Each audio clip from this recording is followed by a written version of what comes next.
gente, como vocês estão, como que vai esse finalzinho de ano já? Vamos para a nossa aula de Sociologia. Hoje falaremos de trabalho e neoliberalismo. Eu sou a professora Aline, para quem não lembra o meu nome. E vamos lá então. Na aula anterior a gente falou sobre o mundo do trabalho e várias coisinhas dentro dele, né? Falamos de flexibilização e produtividade, esse tema vai continuar. O capitalismo e suas crises, então a gente passou lá pelo capitalismo de novo, lá bem parecidinho com a teoria do Marx, a questão do lucro, para obter mais lucro, os capitalistas diminuem o salário dos trabalhadores e aí esses trabalhadores não conseguem comprar tanto, então os estoques ficam cheios e ninguém compra, então fica menos lucro para os capitalistas e vai quebrar, vai gerar crise. E aí falamos de problema fiscal na economia, então era um termo lá da economia que tinha a ver com a inflação, com a questão dos gastos públicos e a arrecadação do governo, e quando essa conta não bate, vai gerar essa estagflação, lembram? E aí falamos do Fordismo e do Toyotismo. Esse tema é super importantão na sociologia e nas outras áreas de humanas também. Ele é assim, principalzão para a gente entender as relações de trabalho da nossa sociedade. E agora a gente vai explorar mais um pouco dessas teorias do mundo do trabalho e do neoliberalismo. A gente vai retomar o Fordismo e o Toyotismo rapidamente, assim, algumas diferenças entre eles. Esse tema vocês vão ver ano que vem de novo, né, bem detalhadinho, e vocês já podem ver esse ano, se estiverem curiosos, vão lá ver nas aulas do terceiro ano. Então, vamos falar um pouquinho dessas diferenças entre o sistema capitalista na produção fordista e do capitalismo na produção just in time, no trabalho, Estado e ideologia. O just in time é lá a do toyotismo. Essa palavra já é tão ressignificada aqui no Brasil, né, nas nossas relações de trabalho, mas pensem que é tipo assim, a produção no tempo real, tá? Então, está acontecendo, a gente está produzindo, já vai vender rapidão assim, já vai vir um fornecedor e pegar aqui o nosso produto, em vez de ficar guardando estoque. As empresas, né, tem várias metodologias até de fazer esse just in time. Se vocês trabalham com logística, eu sei que tem uma galera que é aprendiz, né, então já trabalha nessas áreas, assim, vão ter uma noção dessa just in time na prática.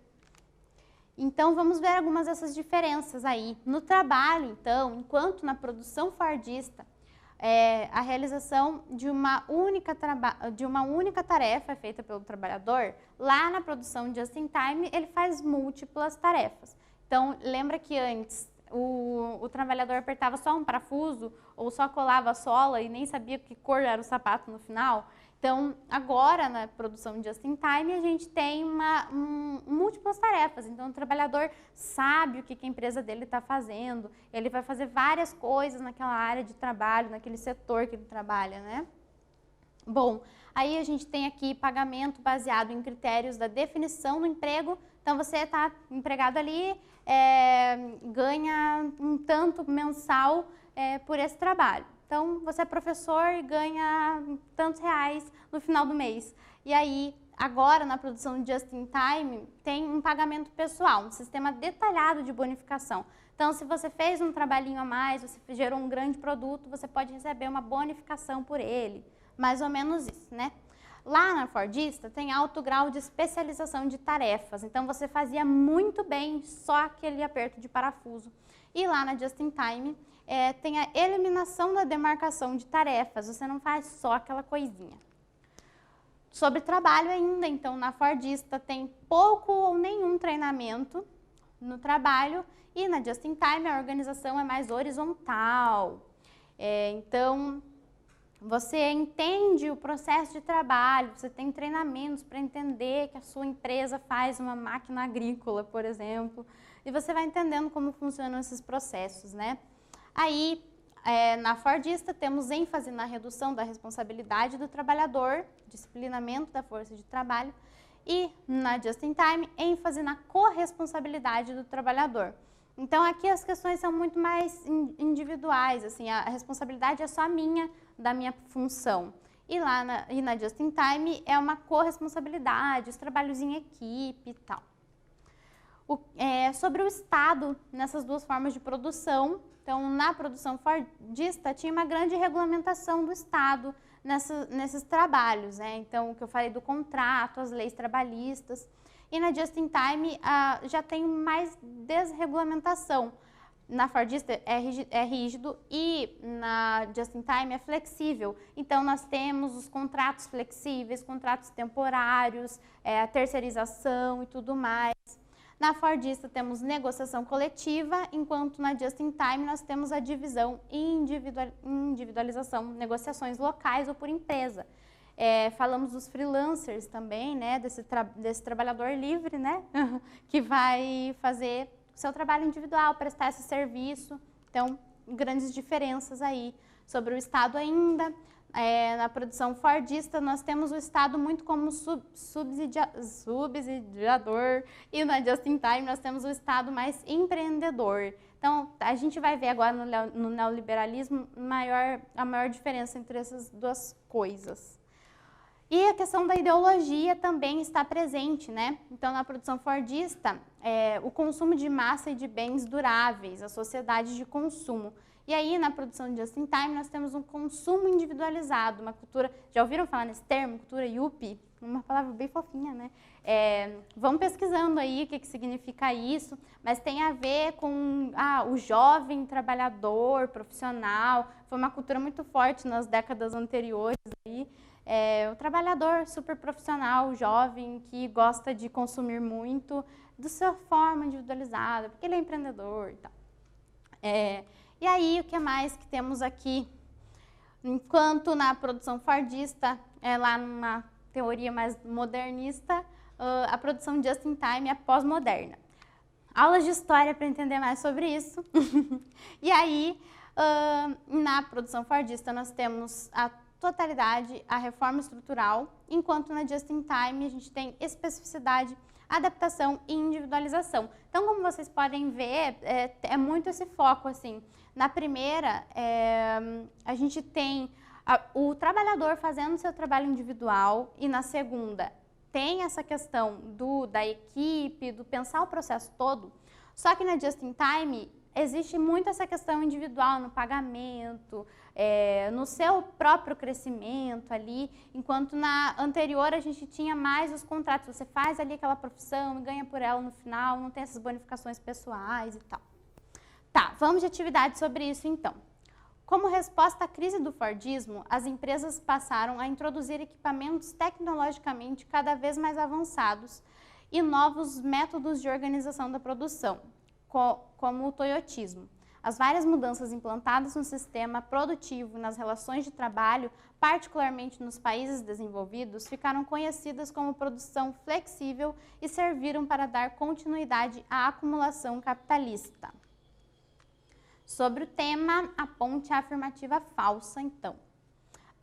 No toyotismo, a minimização da divisão do trabalho, haja vista que o mesmo funcionário tende a realizar várias funções sem flexibilidade. Letra B, na acumulação flexível, o objetivo da redução de estoques é justamente a redução de investimentos em matéria-prima, insumos, e a diminuição da quantidade de produtos estocados que não geram lucro, capital imobilizado. E letra C, o Fordismo caracteriza-se pela produção em massa de mercadorias que são estocadas e armazenadas em larga escala. Então, analisem e escolham a alternativa falsa.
que vocês responderam? Letra A. No toyotismo, a minimização da divisão do trabalho, haja vista que o mesmo funcionário tende a realizar várias funções sem flexibilidade. Bom, é isso. As outras alternativas traziam questões bem certinhas sobre o toyotismo e essa vai falar de novo da falta de flexibilidade, que a gente sabe que é o contrário. Neoliberalismo, liberdade limitada para os mercados e os lucros. Já ouviram esse termo, neoliberalismo, por aí? Aposto que sim. Discussões na internet, a TV, outras matérias. Então, é um tema muito importante para a gente refletir e vamos falar disso então. Chamamos de neoliberalismo a ideologia que serve de suporte à expansão da atual globalização capitalista. Por isso que a nossa próxima aula vai falar sobre trabalho e globalização. Esse novo liberalismo é caracterizado por alguns elementos inspirados no liberalismo clássico dos séculos 18 e 19, tais como... Então, lembram? A gente já falou um pouquinho de liberalismo, talvez vocês vão lembrar lá da Revolução Francesa, os pensadores liberais, então começou a surgir uma ideia de liberdade. Vamos ver que ideais são esses. Então, maior liberdade de comércio entre as nações e redução do aparato do Estado e da sua intervenção na atividade econômica, política orientada para as privatizações de empresas estatais. Então, essa liberdade de comércio, né, entre as nações, agora a gente pode vender e comprar de todos os países e a gente não quer que o Estado venha intervir nisso. Temos uma charge, um senhorzinho falando ali, sou a favor do Estado mínimo. O Estado tem que cuidar apenas da educação, da segurança e da saúde. E aí o outro comenta, e dar dinheiro para empresas falidas, no mínimo. Então, o Estado mínimo ali, no mínimo, tem que ajudar as empresas. Bom, as primeiras características do neoliberalismo são políticas de governos capitalistas conservadores. Esse termo também está sempre pairando por aí, visando a resolver a crise econômica mundial dos anos 70, agravada pela alta dos preços do petróleo, provocada pelos constantes conflitos no Oriente Médio entre Israel e os países árabes. Essas políticas de redução de custos se opunham ao estado de bem-estar social, como eram caracterizados os países europeus que apresentavam excelentes padrões de vida com a população assistida pelo Estado nas suas necessidades básicas de saúde, educação e emprego. Então, ali, quando a gente está falando desses governos conservadores, vocês vão estudar mais no terceiro ano também, né? Então, a gente está falando desses mais tradicionais, que mantêm a forma de governar de muito tempo atrás e tal. É muito mais profundo que isso, né? Mas, enfim. E aí, o principal é que esse modelo, para resolver a crise que estava acontecendo ali, eles queriam fazer um novo modelo para se opor ao modelo que vinha na Europa funcionando, que era o do bem-estar, estado de bem-estar social. É bem diferente porque no estado de bem-estar social, o Estado está muito presente ali na economia e, como traz ali, a população era assistida pelo Estado. O Estado estava realmente tendo grande influência ali na sociedade, naquele momento, para assistir. As empresas que faliram naquele momento de crise, as pessoas que não estavam tendo acesso a consumo e outras questões, né? Então, são duas coisas diferentes ali, duas teorias de governos.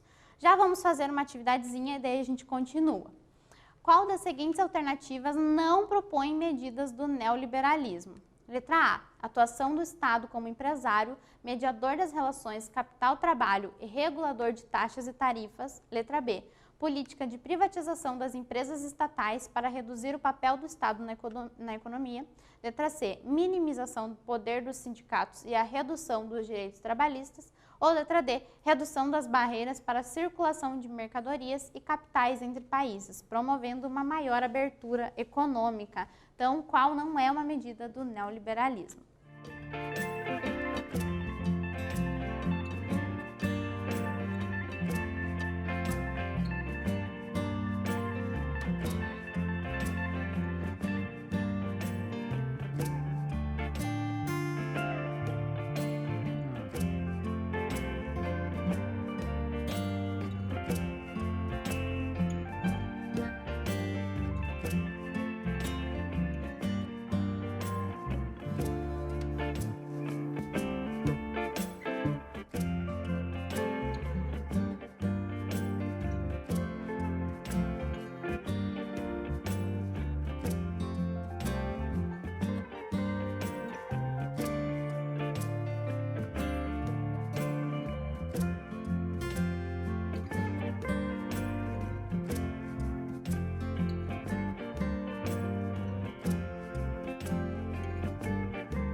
resposta, letra A.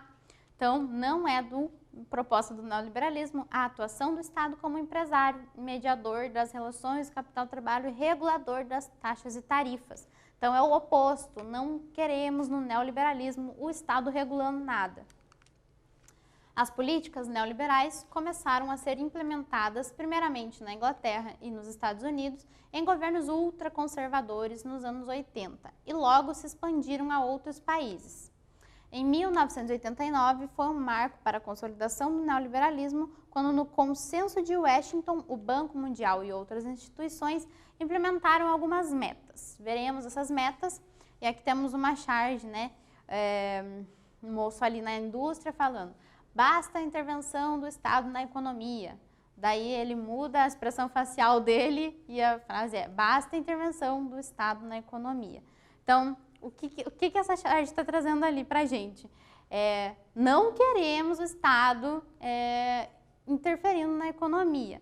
Mas, por outro lado, ele aparentemente é um capitalista ali. Então, falando que basta que o Estado esteja interferindo só na economia. Ou seja, ajudando só essas grandes economias, indústrias e tudo mais. E essas metas lá que surgiram nesse tempo? Limitação das despesas do Estado, estimulando o fim dos subsídios à agricultura ou à indústria. Então, a gente está falando de metas que várias nações colocaram para colocar o neoliberalismo no mundo. Então, algumas metas são essas, né? Então, limitação das despesas do Estado.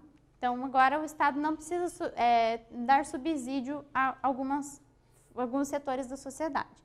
Liberação do mercado financeiro, liberação do comércio, eliminando taxas alfandegárias, favorecimento do investimento estrangeiro, privatização das empresas estatais, isso a gente tem escutado bastante no Brasil, né? Sobre privatizar empresas que antes o Estado eram do Estado, então empresas estatais, e agora a gente vai deixar para o comércio não, né? Para a empresa privada, vai deixar de ser do Estado.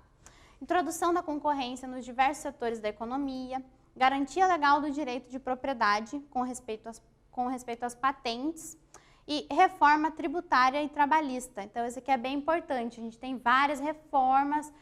Então, lembra que a gente falou lá do Fordismo, do Taylorismo e do Toyotismo? Tinha uma questão assim do trabalho, então antes as leis eram mais claras, né? Tinham mais leis que garantiam no trabalho do que depois no toyotismo. E aqui acontece isso no neoliberalismo também. A gente tem uma reforma trabalhista que vai deixar mais flexível essas questões de contratos de trabalho e tudo mais. O caminho para o qual apontam essas reformas é a desregulação da economia, diminuir ou até eliminar os obstáculos à livre concorrência. Na prática, significa que o Estado não deveria mais interferir na economia, investindo no crescimento econômico do país. Tratava-se, na verdade, da construção de um mundo paradisíaco para aqueles que vivem das rendas do capital. Então, algumas teorias vão nos dizer que essa ideia do neoliberalismo é utópico e é uma forma que funciona para quem é capitalista, para quem tem mais dinheiro na sociedade, né? A gente vai ver mais na próxima aula, tá? Então, assim, o que é o principal foco aqui? A gente vai eliminar obstáculos à livre concorrência.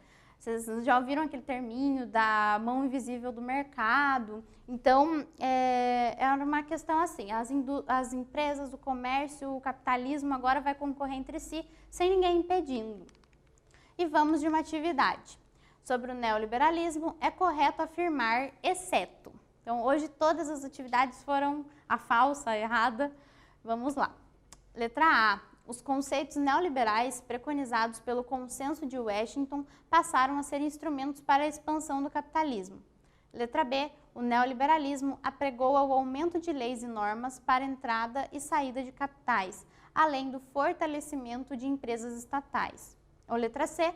Países que seguissem a proposta do Consenso de Washington deveriam promover reforma fiscal e implementar mudanças na previdência social, nas leis trabalhistas e etc.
Resposta letra B.